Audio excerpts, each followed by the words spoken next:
Hey everybody, Six here, gonna be giving you a game from the RO32 from the IntoStarCraft Monash qualifiers, I wanna say. And I realized like a lot of you probably haven't heard my casting before, but I actually do a lot of stuff from ISCTL.com. If you haven't been over there, check it out already. It's a pretty cool website. And so, yeah, in the right hand side we've got Petrox as our red Terran on Shadow Temple, and already we can see that we've got close spawning teal Zerg Cykasmik, and so already we're going to know that the Zerg's going to have a little bit of a bad day perhaps if our Terran buddy decides to open 2 racks on this map. And so in case if you are a little bit unfamiliar with me, I'm a diamond toss on the SEA ladder. I'm not that great. I've been going on a losing streak lately, so don't take everything I say to be gold or anything like that. And yeah, so ZVT on this map, obviously Blizzard did change the map to try and make it a little bit more balanced, but really in close positions, I don't feel that much has changed. The bunker rush is a little bit less powerful just because the natural is a little bit more wide open, so the radius of the bunker is not as detrimental if the Terran goes for a bunker rush. But really, just that the fact that the rush distances are still so close, like doesn't really change about any of that timing pressure. So Petrox is going to be putting down his first racks at the top of the ramp right now, and it looks like that he will be saving up to get a second racks as well. As yes, we do see the second racks being put down right now. It looks like the drone is going to go onto and start attacking this SCV. Second SCV being brought off to not repair his friend. Instead, they're both going to try and gang up on that. Ooh, actually loses an SCV right there.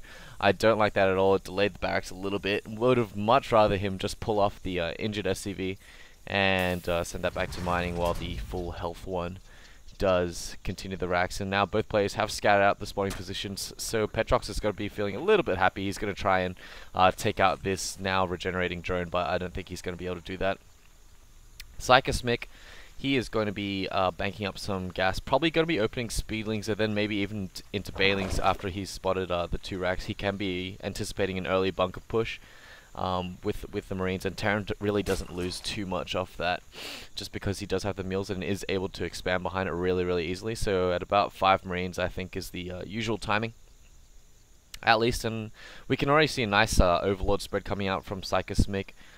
This is the second overlord. It's going to be able to spot if our Terran friend Petrox does choose to expand. This one should be coming in from this northern flank actually to get off another scout perhaps later in the game to see what kind of tech he chooses. And Petrox is actually going to be taking the Xel'Naga watchtower as well, so always good to keep vision, but I don't really think that the watchtower is going to come into play too much in this matchup. Cykasmik going to be putting down his Baneling nest as well actually, so he may just go for a bust. And if we look at Petrox's wall, it's looking a little bit weak here in the center.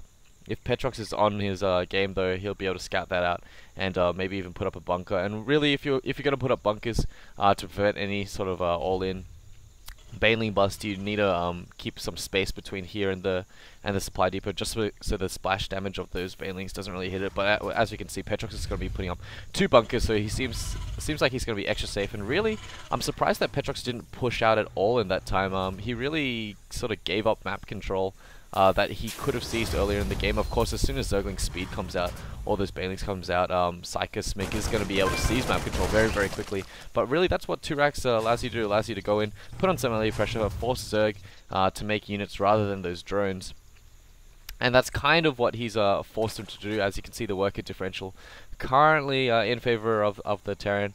Petrox additionally with that meal, but Cykasmik is able to expand behind this, and he's also got a lot of lings out already got 12 lings, so that's what the opening did. But Petrox really didn't abuse it as hard as he could have. A lot more lings could have been forced out of Cykasmik right there, but it looks like he's going to be continuing to produce about 6 more Banelings, and Petrox is going to be expanding behind this, so very nice mineral only opening. Going to be doing a 3rd racks as well, so we could see him completely dedicate himself towards just building Marines, at least for the time being. This one SCV actually going to be scouting around and picked up by these links, but I believe that SCV also did scout these Banelings, and I don't like the move from Cykasmik to actually pick off that SCV, because it gave Petrox so much time just to get these bunkers up, and already, yeah, they would have been up in time, but Cykasmik doesn't know that.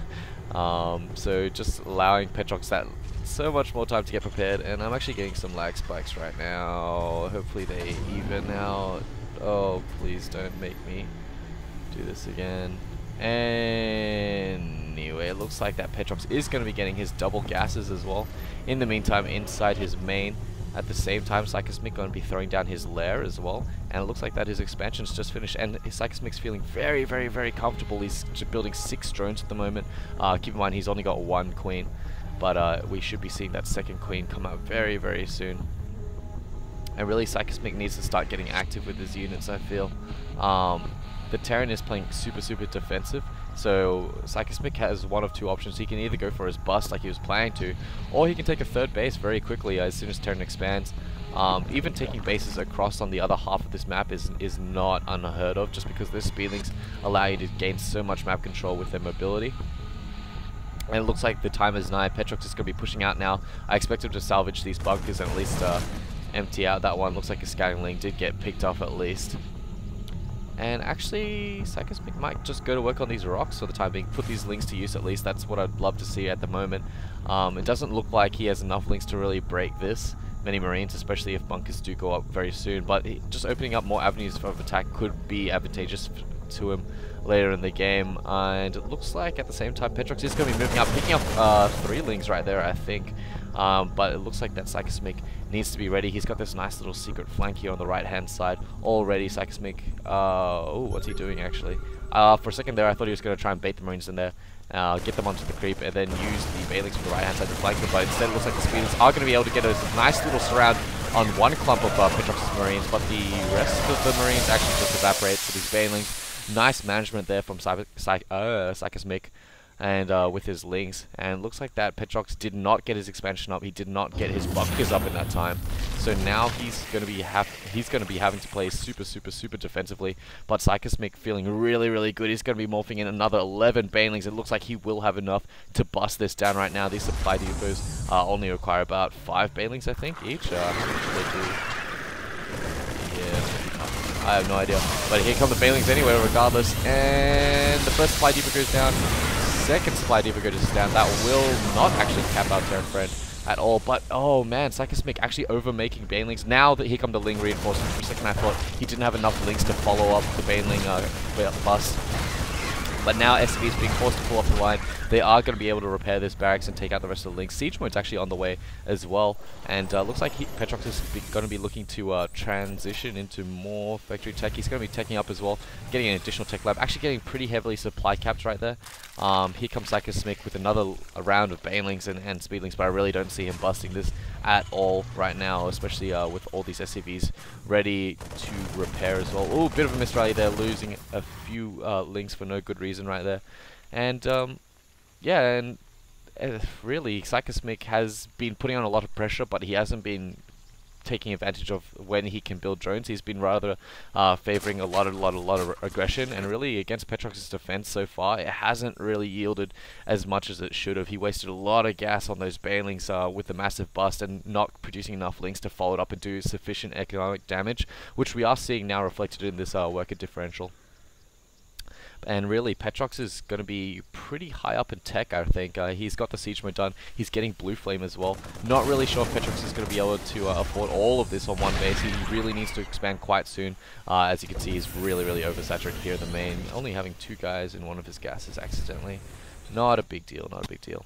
And Cykasmik feeling pretty comfortable. His natural's not really as saturated as it should be at all, but he's getting burrow. I believe he does have a roach warren. No, he does not have a roach warren. Looks like he's going to be going to plant some baneling mines somewhere between his base and his opponents. But Petrox is looking really comfortable right now. He's going to be able to macro up. He's going to be able to build more and more workers and eventually tank push and even use some blue flame hellions to harass. The blue flame hellions are going to be able to take out the links, and the tanks will be able to snipe out the banelings if in siege mode.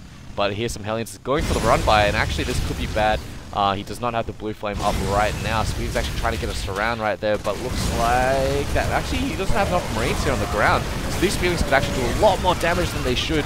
And looks like all the Marines will get picked up for the time being. Link's going into the mineral line right now. Going to try and do some damage. A couple of banelings actually being morphed here on the south side. And actually they need to be cancelled straight away. And indeed they are, saving that gas.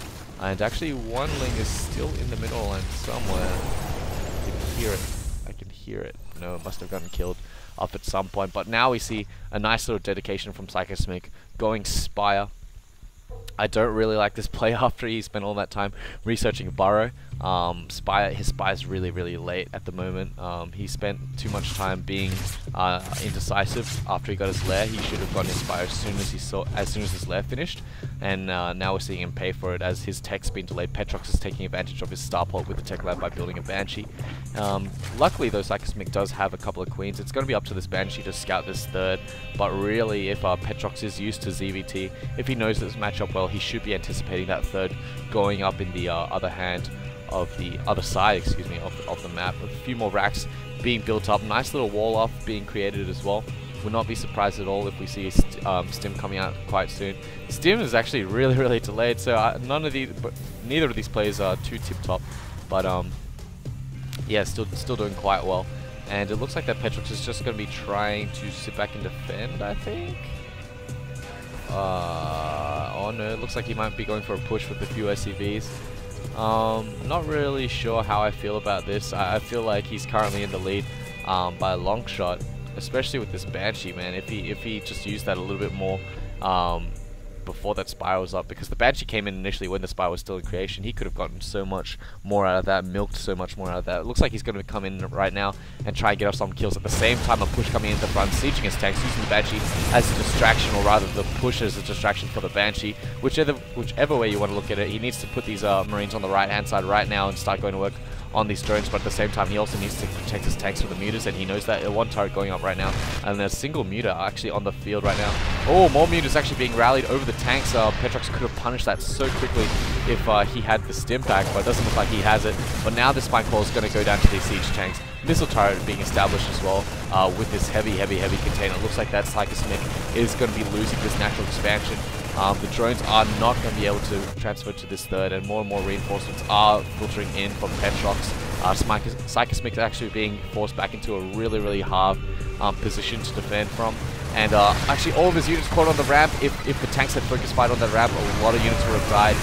But the melee's actually hitting the tanks. Drones fighting on tanks, drones fighting on Marines, and Cykasmik is forced to call GG in this first game. I believe this is going to be a best of 3.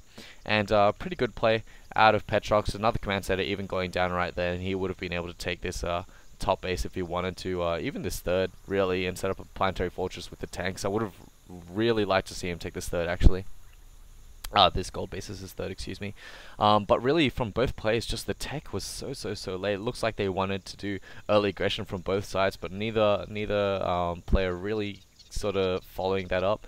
But that's it for game 1. Please join me for game 2 to see if Petrox is going to be able to close it out, or if Cykasmik's going to come back. Thanks.